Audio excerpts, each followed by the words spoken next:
এটা আমার স্বাভাবিক, এদের জেনারেটরও রাখা উচিত, এটা স্বাভাবিক, কারণ লাইভ হচ্ছে তো। আমি যখনই এইগুলো বের করে দিচ্ছি এদের খুব অসুবিধা হয়। এটা আমার এই বিজেপিতে 6 বছরে, আমার বিশেষ করে 5 বছরে অপোজিশন লিডারে আমার অভিজ্ঞতা হয়ে গেছে। আমি দুটো তথ্য আপনাদের সামনে দিচ্ছি, দুটো তথ্য, এবং এটা অত্যন্ত গুরুত্বপূর্ণ তথ্য, যার উপরে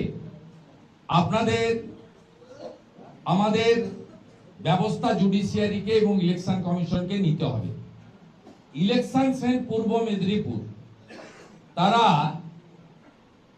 তারা গতকাল 1:10 PM দুপুরবেলা, তারা না 1:10 নয়, সন্ধ্যেবেলা 8:55 PM এডিএম এলআর তিনি ওই গ্রুপে লিখছেন, at the rate of all videos please appoint one LO, that means liaison officer, to be attached with honorable judicial officers. We will have a briefing at 10:30 AM tomorrow, মানে আজকে। Send all of them to DM office physically. তার মানে mobile বাইরে phone রেখে তাদেরকে বলা হবে কি কি করতে হবে, যেটা মমতা ব্যানার্জি শিখিয়ে দিয়েছেন চিফ সেক্রেটারি নন্দিনী চক্রবর্তীকে। নন্দিনী চক্রবর্তী ডিএমদের শিখিয়ে দিয়েছেন, আর ডিএমরা তাদের এডিএমদের দিয়ে এই অপকর্মটা করবেন। আমি পরিষ্কার মাননীয় জুডিশিয়াল আধিকারিক এবং কলকাতা হাইকোর্টের প্রধান বিচারপতিকে, রাজ্যের বিরোধী দলনেতা যিনি 2,33,27,000 মানুষকে প্রতিনিধিত্ব করেন, আমি অনুরোধ করব যে কোন লিয়াজো অফিসারকে আপনি অ্যালাউ করতে পারেন না বা করবেন না। কারণ সুপ্রিম কোর্ট পরিষ্কার বলেছে যে 28/2 এর পরে যে সাপ্লিমেন্ট লিস্টের জন্য যে ভোটার রয়ে যাবে, সে সংখ্যা কি হবে ইলেকশন কমিশন জানে এবং জুডিশিয়ারি জানে। তাদের ঝাড়াই বাছাই হবে ডকুমেন্টের ভিত্তিতে, অর্থাৎ কাগজের ভিত্তিতে, প্রমাণের ভিত্তিতে, এবং সেক্ষেত্রে জুডিশিয়াল অফিসাররা হচ্ছে চূড়ান্ত সিদ্ধান্ত অ্যাকসেপ্ট অর রিজেক্ট করবেন। তাদেরকে দুজন সহযোগিতা করবেন, একজন ভারত সরকারের যে কর্মচারীরা, আধিকারিকরা এসেছেন, মাইক্রো অবজারভার, তারা থাকবেন, আর আরেকজন থাকবেন রাজ্য সরকারের দেওয়া গ্রুপ সি যারা অফিসার্স, তারা। কিন্তু সেখানে লিয়াজোর কথা বলা নেই।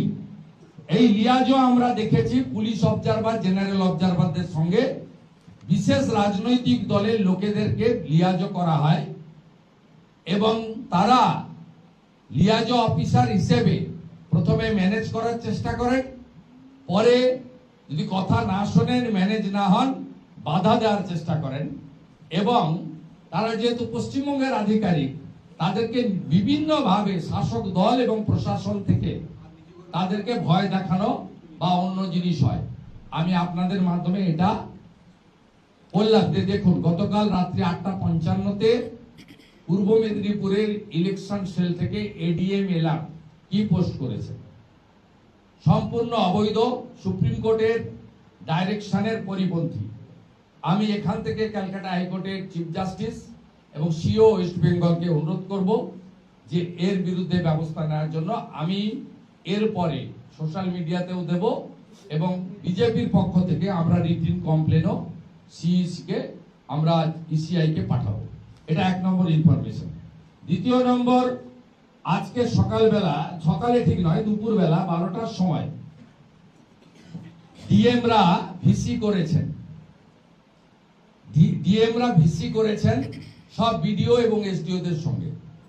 সেই ভিসিতে আমরা স্পেসিফিক পেয়েছি, কোচবিহারের ডিএম ভিসি করেছেন, তাতে instruction, please make ADJS additional district judges, ADJS understand there is provision of field inquiry in SIR, so they can do it for genuine electors with partial documents or problematic documents. Bangla করলে কি দাঁড়ায়? অতিরিক্ত জেলা জাজেদের বিচারপতিদেরকে আপনাদেরকে বলতে হবে, ভিডিওদেরকে বলা হচ্ছে, এটা পশ্চিমবঙ্গের সব ডিএম করেছেন 12টার সময়, সমস্ত তথ্য ডকুমেন্ট আমাদের হাতে। সেখানে বলছেন যে ফিল্ড ইনকোয়ারি দরকার হলে করুন, যাদের কাগজপত্র নেই। এটা করতে পারেন না। সুপ্রিম কোর্টের রায় অর্ডার নম্বর যে 4 নম্বর পরিষ্কার পড়া লেখা আছে, আপনাকে আপলোডেড ডকুমেন্টের উপরে তথ্য যা পেয়েছেন তার উপরে আপনাকে শুনানি করতে হবে, হিয়ারিং করতে হবে এবং তথ্য সঠিক কিনা। একজনের ভোটার লিস্টে নাম তুলতে গেলে তার ভারতীয় নাগরিকত্ব আছে কিনা, তার স্থায়ী বাসিন্দার আমাদের ডোমিসাইল সার্টিফিকেট আছে কিনা, এটা তাদেরকে দেখতে হবে। এটা আমার স্বাভাবিক, এদের জেনারেটরও রাখা উচিত, এটা স্বাভাবিক, কারণ লাইভ হচ্ছে তো। আমি যখনই এইগুলো বের করে দিচ্ছি এদের খুব অসুবিধা হয়। এটা আমার এই বিজেপিতে 6 বছরে, আমার বিশেষ করে 5 বছরে অপোজিশন লিডারে আমার অভিজ্ঞতা হয়ে গেছে।